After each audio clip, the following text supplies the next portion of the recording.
E aí, gente, tudo bem? Sejam bem-vindos a mais um vídeo aqui do Parabólica. Eu sou o Pedro Renault, professor aqui do Parabólica. Hoje é dia do quê? Hoje é dia de História da Arte, sabadão História da Arte, para a gente falar de um dos movimentos mais importantes do século XX, as primeiras vanguardas europeias que vocês tanto me pedem para falar, o expressionismo, mais focado hoje no expressionismo alemão. Então a gente não vai falar hoje do expressionismo brasileiro, vai ficar para um outro vídeo, certo? Para a gente falar bastante aqui do expressionismo alemão. Então já se inscreve no canal se ainda não for inscrito e curte esse vídeo para ajudar, porque tem vídeo todo dia, ou melhor, quase todo dia, porque tem história do Brasil, história da arte, história geral, filosofia, sociologia, conteúdo completo para Enem vestibulares e também para entretenimento. Algumas pessoas assistem o canal, mas para entretenimento, certo? Então vamos lá, gente. Expressionismo, o nome já diz, expressão. O expressionismo foi um movimento que ele tem influências de várias outras regiões, mas a gente costuma dizer que ele foi fundado, o seu principal centro vai ser a Alemanha do início do século XX, que a gente vai entender aqui. E expressionismo vem para fazer uma contraposição ao que se tinha antes como impressionismo. Principalmente o positivismo impressionista. Você não está entendendo o que é o positivismo impressionista? Se vocês manjarem um pouco aí de sociologia, filosofia, inclusive a gente já falou bastante aqui nas nossas playlists de filosofia e sociologia, o positivismo é aquela ideia criada lá por Auguste Comte, o francês, de uma sociedade que caminha só em linha reta, caminha para frente. O impressionismo para eles era quase se fosse um positivismo nas artes, porque as obras impressionistas elas passavam uma sensação de, muitas vezes, de leveza, de pessoas nos parques, vivendo nos cabarés, vivendo uma vida de piqueniques. Isso era o impressionismo, aquelas paisagens. O expressionismo, então, o impressionismo seria uma vida positivista dos franceses, por exemplo. O expressionismo, ele tenta destruir isso. O expressionismo, ele tenta colocar o sentimento do artista inserido em uma sociedade lá no início do século XX.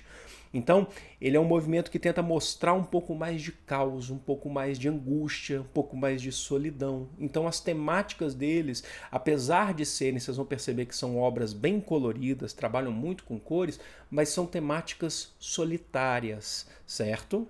E é claro, a gente está falando aqui das belas artes, das artes plásticas, mas o expressionismo ultrapassa as muralhas, as fronteiras das artes plásticas. Ele chega no teatro, ele chega na arquitetura, inclusive ele é fundado, parte, por arquitetos, por estudantes de arquitetura. Ele chega no cinema, a gente está no século XX, então tem cinema, então existe um cinema expressionista. Isso é muito interessante. E as características do expressionismo, hein, gente? Então, como eu falei para vocês, é demonstrar um pouco do sentimento, um pouco não, muito do sentimento dos artistas. E uma coisa é muito importante que você saiba, que quando a gente fala de expressionismo, a impressão que dá é que a gente vai ver figuras com forte expressão, como a gente já falou aqui em outros tempos. Pode ser? Sim, mas não, às vezes você tem obras que são abstratas dentro do expressionismo. Aí você fala, cadê a expressão? Não é a expressão só das figuras retratadas, mas é a expressão do artista, o que ele tenta colocar na obra. Então nem sempre você tem figuras humanas no expressionismo. A gente vai ver que tem uma parte do expressionismo que não tem figuras humanas. Mas é a expressão do artista, a ideia de demonstrar a sua solidão, a sua angústia, é um pessimismo. E é lógico que, como todo movimento artístico, o expressionismo está inserido em uma sociedade. Se ele surge no início do século XX na Alemanha, ele está surgindo num período pré-Primeira Guerra Mundial, onde o caos começa a se estabelecer na Alemanha. Nunca, lembre-se disso, seu ensinamento assim da vida. Nunca retirem um artista de seu contexto social. Nunca retirem um sujeito histórico de seu contexto histórico. Eles estão vivendo o que daqui a pouco vai se transformar na Primeira Guerra Mundial.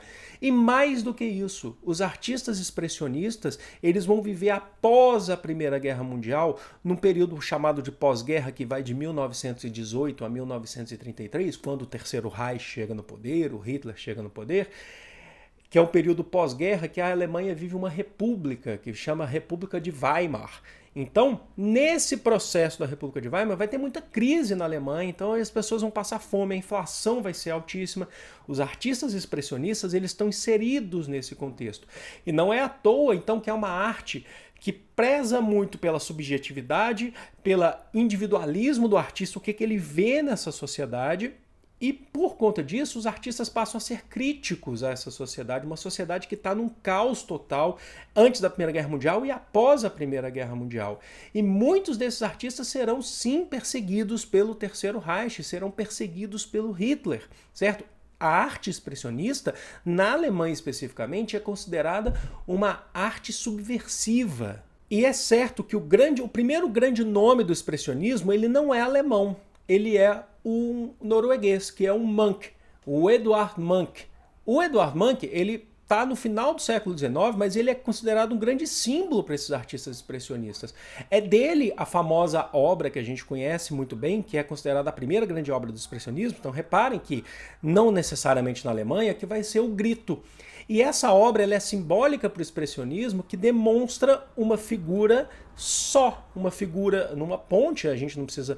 Vocês percebem que não há um compromisso com a realidade, aquela noção de esforço, isso aqui a gente nem precisa ficar falando tanto mais, mas é uma obra, uma figura solitária. Isso é o que o expressionismo tenta passar para a gente, por isso que essa é considerada a primeira e grande obra do expressionismo. Olha a minha voz indo embora, mas é uma temática importante do Munch. Então, por exemplo, se você for ver a obra dele, que é a Melancolia, um sujeito também solitário, e também você tem a versão, a Melancolia Noturna, né, a Melancolia da Noite, então vocês percebem, isso é o que a gente vai estudar, que a gente vai propor daqui para frente.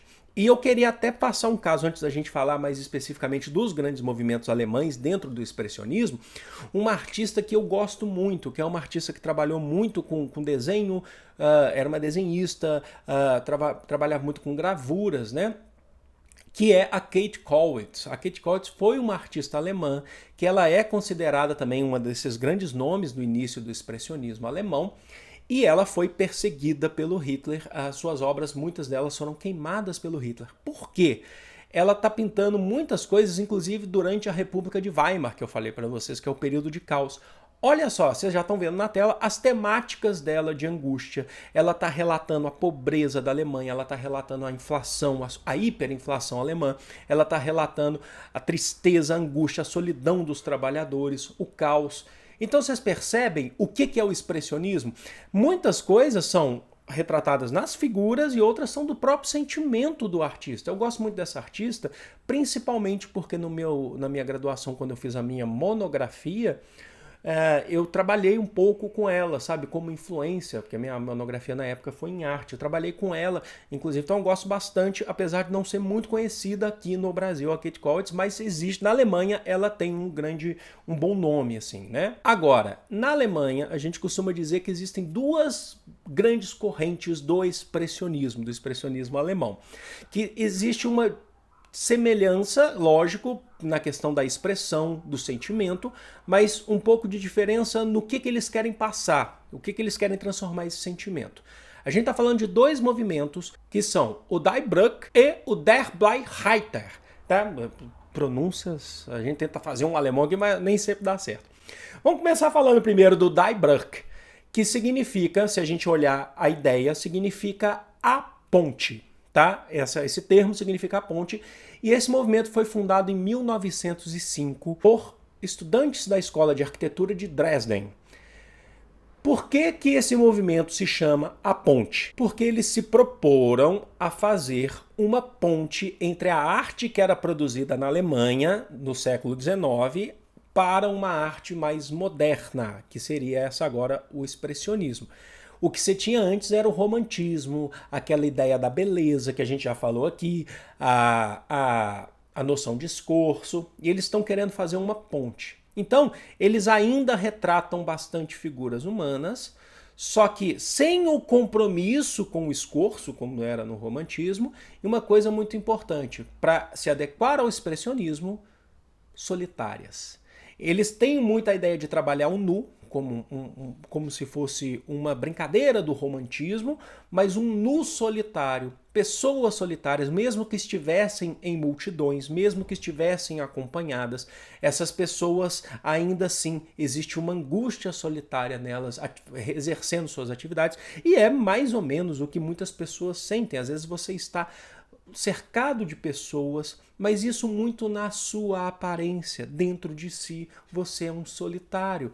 Trabalha muito com a ideia, assim, de depressão. A gente consegue perceber isso no expressionismo. E isso nada mais é do que figuras inseridas num contexto social, numa Alemanha pré-Primeira Guerra Mundial, uma crise muito grande, as pessoas solitárias em si. Eu me identifico muito com o expressionismo, eu tenho certeza que vai ter muita gente que vai se identificar com o expressionismo. A gente está vivendo uma vida de aparência, é isso que eles estão querendo passar. A gente vive uma vida de aparência, mas no real nós somos solitários, nós somos angústias, né? Uma angústia muito grande, um pessimismo muito grande das pessoas. A gente vai ver que vários movimentos que surgirão daqui para frente vão pegar, né, vão ter essa pegada do expressionismo da ponte, da Die Brücke, né? E o outro movimento, o Die Hitler, né, que significa o Cavaleiro Azul, ele tem semelhanças com a ponte, mas a gente vai falar aqui o Cavaleiro Azul para ficar mais fácil, para não ter que ficar falando, tentando puxar um alemão que não existe aqui, né? O Cavaleiro Azul, ele já é, alguns anos após, ele é fundado em 1911, e esse talvez seja a parte mais famosa do expressionismo alemão, porque ele foi fundado por um artista extremamente famoso, e você fala assim, mas expressionismo alemão é um cara que vivia na Alemanha, que é famoso, já fui na exposição dele aqui em Belo Horizonte, que vai ser quem? Kandinsky. Sim, Vassily Kandinsky, russo, mas que viveu na Alemanha, ele vai fundar esse movimento. Esse foi fundado em Munique, né? O outro foi em Dresden, esse foi em Munique, e o que diferencia do outro movimento, o que se assemelha, na verdade, é a busca por uma questão individual, mostrar uma angústia, fazer uma crítica subversiva àquela realidade, né, que estava acontecendo.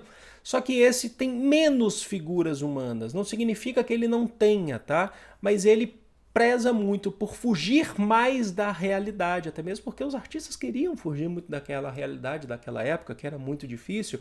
Então aqui a gente está com um pé no abstracionismo, uma brincadeira maior com as formas. O próprio Kandinsky, que vocês já estão vendo aí, ele é um grande nome, ele é um cara que chega no abstracionismo. Quando a gente for falar de artes abstratas que vão passar por diversas vanguardas, vocês vão ver a influência disso. Eu quero até dar um exemplo aqui de um artista que eu adoro, que é dessa época também, século XX, início do século XX, primeira metade, que é o americano Pollock, Jackson Pollock, que ele respingava pincéis, né, com tinta nas suas telas que eram jogadas no chão. O Pollock é um dos artistas que eu mais gosto, que é extremamente abstrato, o Pollock. Porém, gente, isso é muito importante dizer, o Pollock era um cara solitário, era um cara triste, era um cara que fazia isso como uma forma de se expressar. Então vocês estão vendo o que é o expressionismo para a arte, a importância que ele tem? Se você pega as obras do Paul Klee também, que é um expressionista, você vai falar assim, isso aqui não é figura humana, às vezes é, às vezes não é, às vezes ele retrata figuras humanas, mas sempre na angústia. Eles estão menos preocupados do que o pessoal da ponte. O pessoal da ponte ainda tem uma pegada romantista de tentar fazer figuras para poder levar ao expressionismo. Esse pessoal não, esse pessoal é como se já fosse após. Então, assim, eles já romperam totalmente com a arte romantista, com a arte romântica alemã. E esses já estão fazendo algo bem distorcido da realidade. E lembre-se, é a expressão do artista, não necessariamente a expressão da figura retratada, tá? E é o que o artista está sentindo. E muitas vezes é o que você vai sentir ao participar de uma exposição, ao ir assistir uma exposição. Às vezes te toca, você fala assim, ele sentiu algo, mas eu estou sentindo um outro negócio aqui. Quando ele pintou isso, às vezes você consegue ver angústia. Quando eu fui no trabalho na exposição do Kandinsky, inclusive fala dele com a relação com a sociedade, você fica abismado de ver o que esse cara já passou. Então é um negócio bem complicado de se pensar. Então não é segredo nenhum do porquê que essa obra, o expressionismo, ele vai até a ascensão do Terceiro Reich. O Terceiro Reich vai destruir a arte expressionista. O Hitler vai se negar, porque primeiro que ele queria voltar aos tempos do classicismo, né? O Hitler era um defensor de uma arte clássica. Então tudo que fosse distorcer a realidade, ele era contra. Ele queimou a Bauhaus, arte moderna. E porque também se fazia muita crítica, né? O expressionismo era crítico a essa sociedade. Ele distorcia essa sociedade para tentar fugir da sua crise, né? Então vocês perceberam a importância que o expressionismo tem enquanto arte extremamente crítica para a nossa história, certo? Eu espero que vocês tenham gostado, espero que vocês tenham conhecido, para quem não conheceu o expressionismo, e que aguce, né, a curiosidade de vocês de procurarem mais artistas expressionistas. A Kate Kollwitz, por exemplo, quando eu tive o primeiro contato, eu fiquei maravilhado com seus desenhos.